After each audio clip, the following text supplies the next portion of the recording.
The North Atlantic is a realm of grey ghosts, where the sky and the sea bleed into one another behind a curtain of impenetrable fog. For the Viking mariners of the 8th century, this featureless expanse was not a wall, but a highway. They navigated these treacherous waters with a precision that defied the limitations of their era.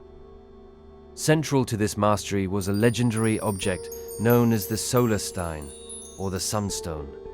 While long considered a myth, modern science has revealed that these stones were real, sophisticated tools of optical physics. They allowed the Norsemen to pinpoint the sun's location, even when it was hidden behind clouds or tucked beneath the horizon. Imagine the deck of a longship, the wood slick with salt spray and the air thick with the scent of damp wool and old pine. The navigator reaches into a small leather pouch and withdraws a piece of Iceland spar, a clear rhombohedral crystal. This mineral, a variety of calcite, possesses a unique property called double refraction. When light enters the crystal, it is split into two distinct rays, creating a double image of whatever is viewed through its facets. By rotating the stone and observing how the brightness of these two images fluctuates, a skilled mariner can detect the polarization of the sky. This phenomenon occurs because sunlight scatters as it enters the atmosphere, vibrating in specific directions relative to the sun's position.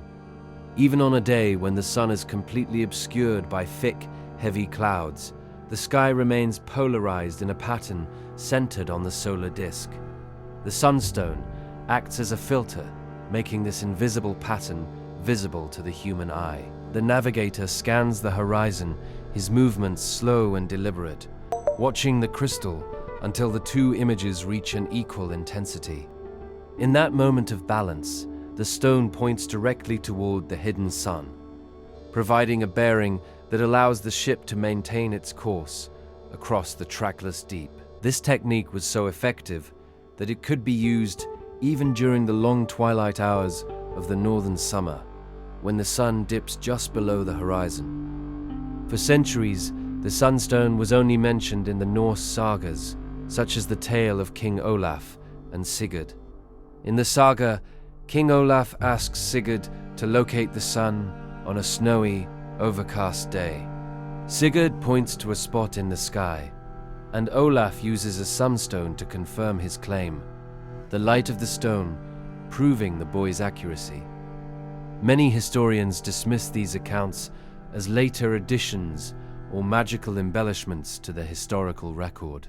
However, the discovery of a calcite crystal in the wreck of an Elizabethan ship near Alderney in the English Channel changed everything.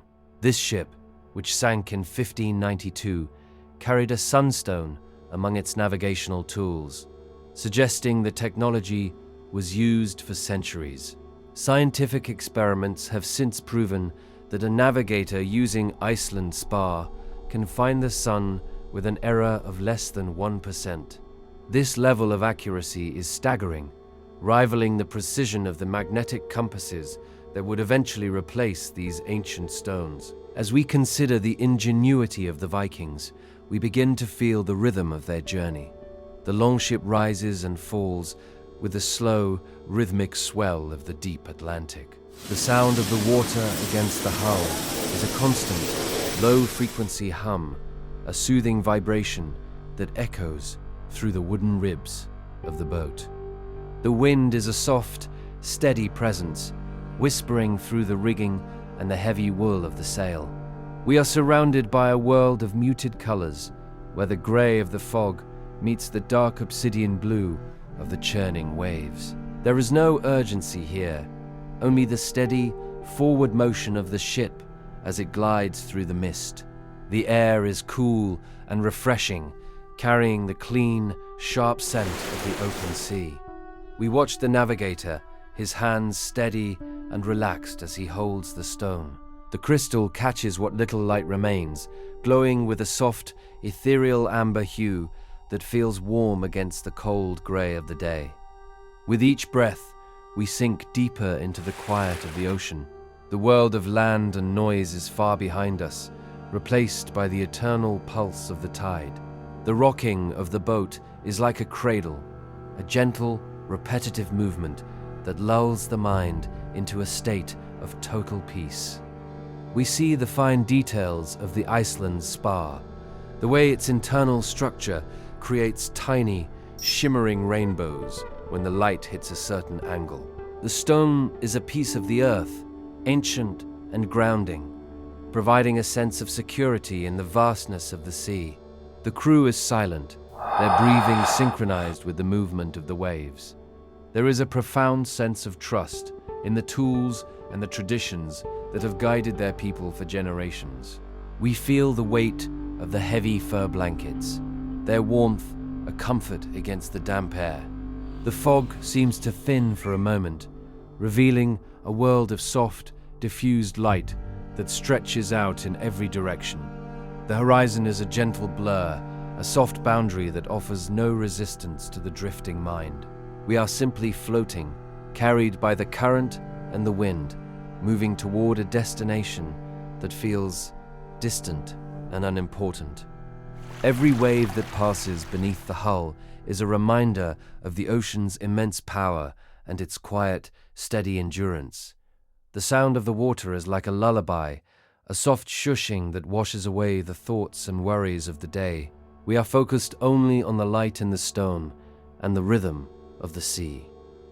As the twilight deepens, the colors of the world shift into shades of indigo and violet.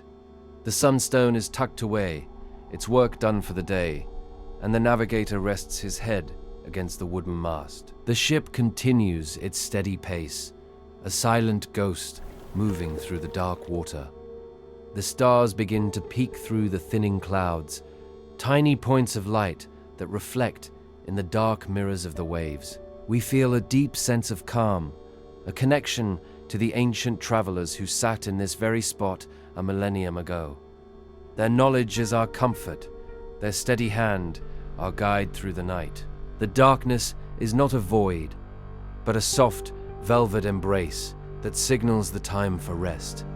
The movement of the ship becomes even slower, a rhythmic swaying that matches the pace of a resting heart. We are safe, held by the strength of the oak planks and the wisdom of the old ways. The cold air is a gentle touch on the skin, a reminder of the vast, open world outside our dreams. We drift further into the stillness, the sound of the ocean becoming a distant, echoing memory. The light of the sunstone remains in the mind's eye, a small, steady glow that lights the path to sleep. There is nothing left to do but let go, to surrender to the motion of the water and the silence of the fog. The history of the Vikings and the science of the stones are just whispers now, fading into the background of a deep and restorative rest. The journey is long, but the ship is steady, and the night is full of peace. We sink into the darkness, the weight of the body disappearing into the softness of the bed. The rhythmic lapping of the water against the side of the boat is the last thing we hear. It is a sound that has existed since the beginning of time, a constant, soothing presence that carries us away. The sunstone sleeps in its pouch, its secret held tight until the morning light. We sleep with the knowledge that the way is known, and we are exactly where we need to be. The Atlantic is vast, the fog is thick, but we are home in the quiet of the dream. Rest now as the longship glides towards the horizon. The waves are small, the wind is a sigh, and the world is at peace. The ancient crystals have done their work, and now it is time for the mind to find its own quiet shore. Discover more history by watching the next video. We're eager to share more with you. You can't go wrong. All our videos are deeply detailed, dull while fascinating, and distinctly sleep-inducing.